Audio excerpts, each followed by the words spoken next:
أعوذ بالله من الشيطان الرجيم. بسم الله الرحمن الرحيم. السلام علیکم ورحمۃ اللہ وبرکاتہ.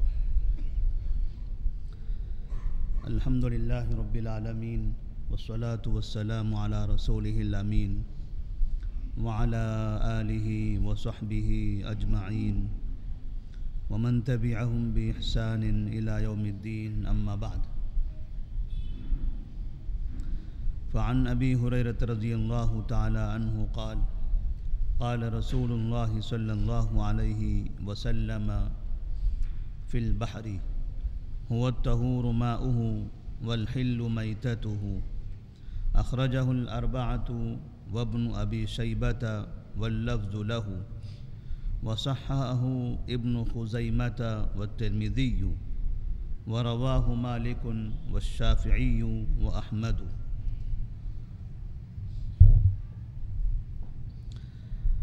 بلوغ المرام من ادلۃ الاحکام،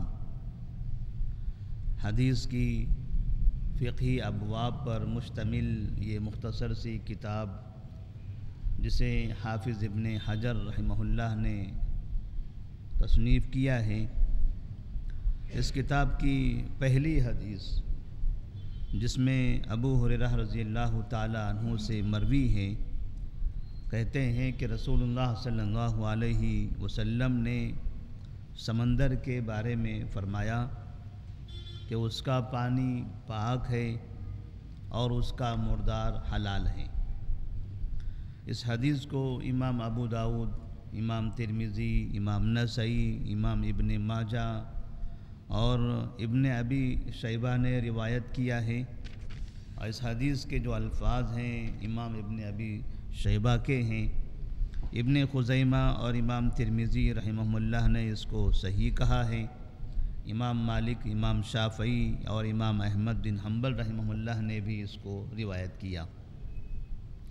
بلوغ المرام کی یہ پہلی حدیث جو طہارت کے عنوان پر رکھی گئی ہے، امام حافظ ابن حجر رحمہ اللہ نے اپنے اس کتاب کی شروعات کتاب الطہارہ سے کی ہے، اور یہ طریقہ ان محدثین کا، ان فقہاء کرام کا ہے جو لوگ اپنی کتابوں کو فقہی ابواب پر مرتب کرتے ہیں، تو وہ لوگ کتاب الطہارہ سے اپنی کتاب کی شروعات کرتے ہیں. جیسے صحاح ستہ کی کتابیں ہیں، بخاری، مسلم، ابو داؤد، ترمذی، نسائی، ابن ماجہ، یہ تمام کے تمام فقہی ابواب پر مشتمل ہیں، لہذا ان کی شروعات کتاب الطہارہ سے ہوتی ہے. پہلے طہارت کے مسائل، پھر نماز کے مسائل، پھر روزے کے مسائل، پھر زکوٰۃ کے مسائل، پھر حج کے مسائل، اس طرح یہ ترتیب سے کتاب لکھی جاتی ہیں. تو حافظ ابن حجر رحمہ اللہ نے بھی اپنی کتاب بلوغ المرام فقہی ابواب پر مرتب فرمائی ہیں. یہ جو طریقہ ہے یہ فقہا کا طریقہ ہے. فقہا جو دینی مسائل بیان کرتے ہیں اور دینی مسائل کو کسی کتاب میں جمع کرتے ہیں، تو سب سے پہلے وہ طہارت کے مسائل لکھتے ہیں، پھر اس کے بعد نماز، روزہ، زکوٰۃ، حج کے مسائل لکھتے ہیں. تو بعض محدثین نے بھی فقہا کا وہ طریقہ اپنایا ہے. جب وہ حدیث پر کتابیں لکھتے ہیں تو حدیثیں بھی اسی فقہی ابواب کے حساب سے لکھتے ہیں کہ پہلے طہارت کے بارے میں حدیثیں لکھیں گے، پھر نماز کے بارے میں حدیث ایک جگہ جمع کریں گے، پھر روزے کے بارے میں حدیث ایک جگہ جمع کریں گے، پھر زکوٰۃ کے بارے میں تمام حدیث ایک جگہ جمع کریں گے. یہ طریقہ ہوتا ہے. تو اس کتاب کی شروعات کتاب الطہارہ سے ہوئی ہے. طہارت کہتے ہیں پاکی کو، نجاست اور ناپاکی کو ختم کرنے کا نام ہوتا ہے پاکی. طہارت دو طرح کی ہوتی ہیں، پاکی دو قسم کی ہوتی ہیں. ایک انسان اپنے ظاہر کو پاک کرے اور ایک انسان اپنے باطن کو پاک کرے. باطن کو پاک کرنے کا مطلب ہوا شرک سے پاک ہونا، بدعت و خرافات سے، کینہ کپٹ سے، حسد سے دلوں کو صاف کر لینا۔ شرک سے بھی دل صاف ہو، پاک ہو، کینہ کپٹ حسد سے بھی دل صاف ہو۔ یہ ایک معنوی پاکی ہے جو اندرونی ہوتی ہے۔ انسان اپنے عمل سے، اپنے عقیدے سے اپنے دل کو صاف اور پاک کر سکتا ہے۔ اسے پاک کرنے کے لیے پانی کی ضرورت نہیں ہوتی، اسے پاک کرنے کے لیے اچھی نیت، اچھے اعمال، اچھا عقیدہ، اچھا طریقہ اس کی ضرورت ہوتی ہے۔ اور دوسری پاکی ہے ظاہری پاکی، کہ انسان کے بدن پر گندگی لگی ہو، کپڑے پر گندگی لگی ہو تو اسے پانی کے ذریعے صاف کرنا۔ اور پانی کے ذریعے صاف کرنا، پاک کرنا، کبھی ایسا ہوتا ہے کہ جتنی جگہ پر گندگی لگی ہوتی ہے اتنی جگہ کو دھو لیا جائے، وہ پاک ہو گیا۔ کبھی ایسا ہوتا ہے کہ پاکی کا مطلب ہے وضو کرنا، پاکی کا مطلب ہوتا ہے وضو کرنا۔ اس جگہ کو، گندگی کی جگہ کو دھونے سے آدمی پاک نہیں ہوتا، بلکہ اس کو وضو کرنا پڑتا ہے۔ بعض مرتبہ پاکی حاصل کرنے کے لیے غسل کرنا پڑتا ہے۔ تو بعض پاکی ایسی ہوتی ہے کہ جگہ کو دھونے سے پاکی حاصل ہو جاتی ہے، اور بعض طہارت ایسی ہے کہ باقاعدہ اس میں وضو کرنا پڑتا ہے، باقاعدہ اس میں غسل کرنا پڑتا ہے، یا وضو اور غسل کے لیے پانی نہ ہو تب تیمم کرنا پڑتا ہے۔ تو یہ کب ہوتا ہے؟ جب حسی یعنی ظاہری جو ناپاکی ہے اس ناپاکی سے اپنے آپ کو پاک کرنا ہو۔ تو یہ طہارت دونوں قسم کی طہارتیں ہوتی ہیں، ایک طہارت جو دلی قلبی طہارت ہے، اور دوسری جو ظاہری طہارت ہے۔ یہاں پر حافظ ابن حجر رحمہ اللہ نے کتاب الطہارہ میں طہارت کے مسائل میں سب سے پہلے جو ذیلی عنوان بنایا ہے وہ عنوان ہے باب المیاہ۔ باب المیاہ، میاہ کہتے ہیں پانی کو، ماؤن مانے پانی ہوتا ہے، اور ماؤن کی جمع ہے میاہ۔ کئی طرح کے پانی، اب پانی سمندر سے حاصل ہونے والا پانی ہے، دریاؤں کا، ندیوں کا پانی، تالابوں کا پانی، کنویں کا پانی، اور بارش کا پانی، الگ الگ قسم کے پانی ہوتے ہیں۔ تو یہ میاہ میں آ گئے، یعنی کئی طرح کے پانی۔ اب باب المیاہ کے اندر سب سے زیادہ پانیوں میں سب سے زیادہ پانی کہاں ہوتا ہے؟ تو ہم دیکھتے ہیں سمندر میں۔ تو سمندر ہی ایسی جگہ ہے جہاں سب سے زیادہ پانی کی مقدار ہوتی ہے۔ تو اسی سلسلے میں یہاں یہ حدیث مروی ہے، کیونکہ طہارت کے لیے پانی اصل ہے۔ اصل جو طہارت ہوتی ہے، ظاہری طہارت، اس کے لیے اصل پانی کا استعمال کیا جاتا ہے۔ اب یہ پانی کہاں کہاں ملتا ہے؟ تو پانی الگ الگ جگہوں پر ہوتا ہے، تو اس میں سب سے زیادہ پانی سمندر میں ہوتا ہے۔ تو ایسی صورت میں سمندر کے پانی کے بارے میں یہاں ایک مسئلہ بیان کیا ہوا ہے کہ ایک مرتبہ صحابہ رضی اللہ تعالیٰ عنہم سمندر میں سفر کر رہے تھے، اور ان کا ایک طریقہ تھا سمندری سفر کرنا، ایک جگہ سے دوسری جگہ منتقل ہونا، تجارت کرنا۔ تو انہوں نے اپنے اس سفر کے بارے میں نبی کریم صلی اللہ علیہ وسلم سے سوال کیا، اے اللہ کے رسول صلی اللہ علیہ وسلم، ہم سمندری سفر کرتے ہیں، ہمارے پاس تھوڑا سا پانی ہوتا ہے جو ہمارے پینے کے لیے ہوتا ہے۔ اب اگر ہم اس پانی سے وضو کر لیں تب ایسی صورت میں پینے کے لیے پانی نہیں بچے گا۔ سفر لمبا ہوتا ہے، زیادہ پانی تو ہم لے کر نہیں جا سکتے سفر میں، جتنا پانی ہوتا ہے اتنا ہمارے پینے کے لیے کافی ہوتا ہے۔ لیکن اگر نمازوں کے لیے سمندری سفر میں وضو کے لیے یہ پانی استعمال کر لیا جائے، جو پانی ہم نے پینے کے لیے اپنے ساتھ رکھا ہوا ہے، تو یہ پانی ختم ہو جائے گا اور پینے کے لیے پانی نہیں بچے گا۔ تو کیا سمندر میں جو پانی ہے، ہماری کشتی کے نیچے جو پانی ہوتا ہے، اس پانی سے ہم وضو کر سکتے ہیں؟ یہ سوال تھا۔ تب آپ صلی اللہ علیہ وسلم نے ان کے جواب میں فرمایا، هو الطہور ماؤہ، اس کا پانی پاک ہے، والحل میتتہ، اور اس کا مردار حلال ہے۔ یعنی سمندر کا جو پانی ہے یہ پانی پاک ہے. آپ کے پاس جو پانی ہے وہ پانی آپ پینے کے لیے اور اپنے کھانے بنانے وغیرہ کے لیے استعمال کرتے رہیں.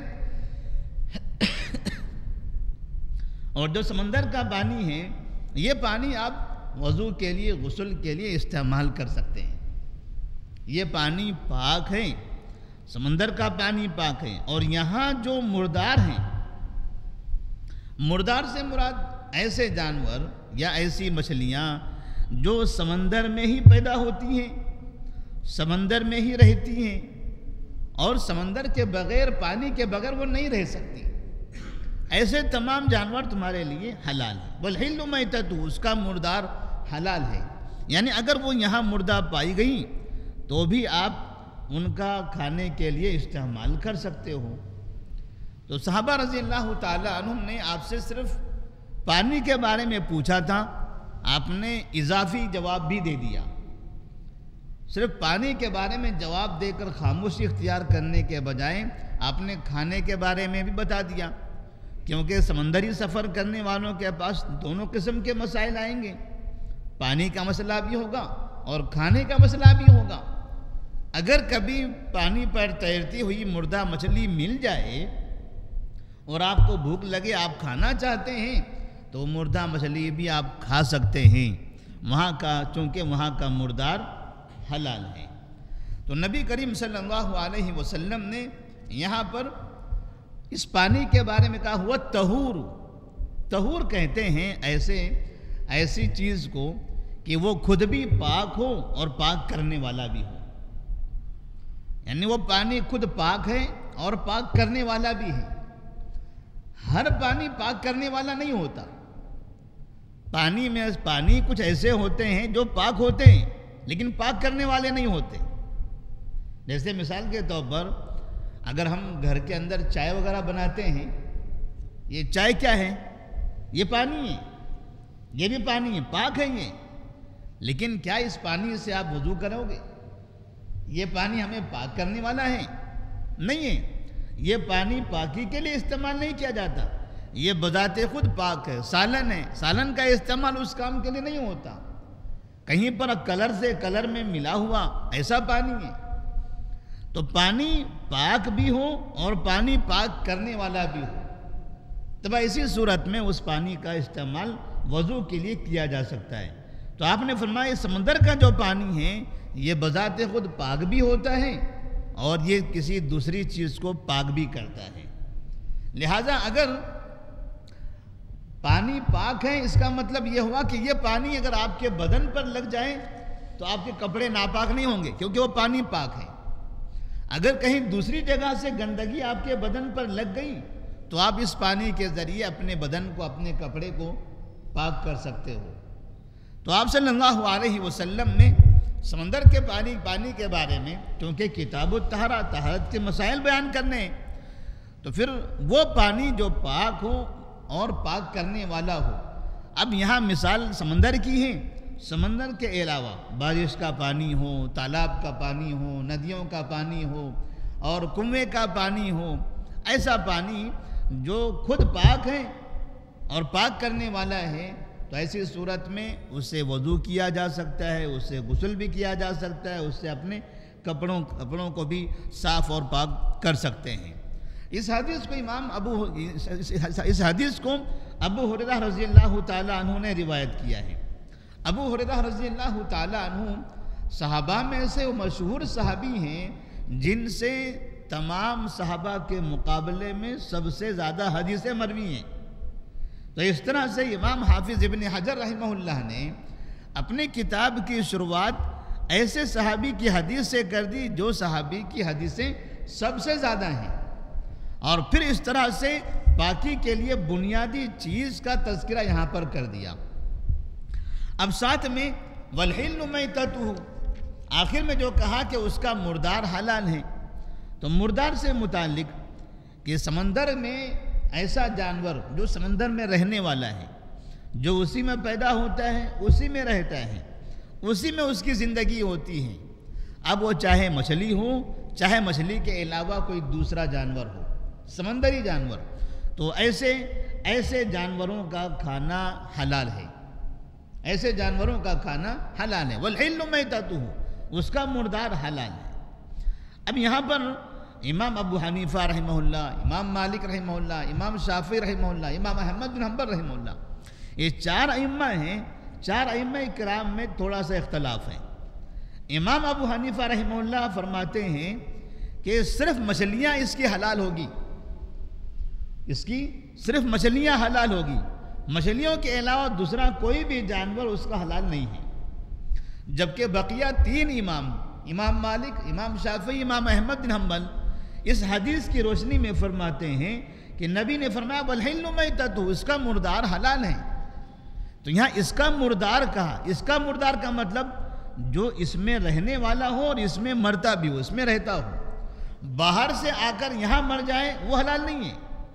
اس میں رہنے والا جانور، اب وہ چاہے مچھلی ہو چاہے مچھلی کے علاوہ کوئی جانور ہو، اسی لیے کیکڑا ہے، یہ جو ایسے جانور ہوتے ہیں، ان جانوروں کے بارے میں مسلمانوں کے درمیان اختلاف پایا جاتا ہے۔ بعض لوگ کیکڑا کھاتے ہیں اور بعض لوگ کیکڑے کو مکروہ قرار دیتے ہیں۔ تو امام حنیفہ رحمہ اللہ کے قاعدے کے حساب سے حنفی جو حضرات ہوتے ہیں وہ کیکڑے کو مکروہ کہتے ہیں، نہیں کھاتے۔ ان کے علاوہ جو دوسرے مسلمان ہیں وہ کیکڑے کو جائز سمجھتے ہیں، کیونکہ امام مالک کا فتویٰ بھی وہی ہے کہ کیکڑا جائز ہے۔ امام شافعی، امام احمد بن حنبل رحمہ اللہ، ان تینوں کا کہنا ہے کہ جب حدیث میں نبی نے فرمایا کہ یہاں کا مردار حلال ہے تو مچھلی کے علاوہ کیکڑا اور دوسرے جانور یہ سب کے سب حلال ہوں گے۔ اور صحیح بات بھی یہی ہے کہ کیکڑا جو سمندر میں ہوتا ہے، سمندری جانور ہیں، وہ حلال ہے، وہ مکروہ نہیں ہے، وہ مکروہ نہیں ہے۔ مکروہ ناپسندیدہ یا پھر مکروہ کی جو اصطلاح احناف کی نظر میں ہے، ایسی کوئی بات نہیں ہے۔ آپ صلی اللہ علیہ وسلم نے اس کے کھانے کو جائز قرار دیا۔ تو یہ پہلی حدیث ہے بلوغ المرام کی، جس میں پانی سے متعلق ہے۔ انشاءاللہ اس کے بعد اب پانی کے طہارت کیسے حاصل کی جاتی ہے۔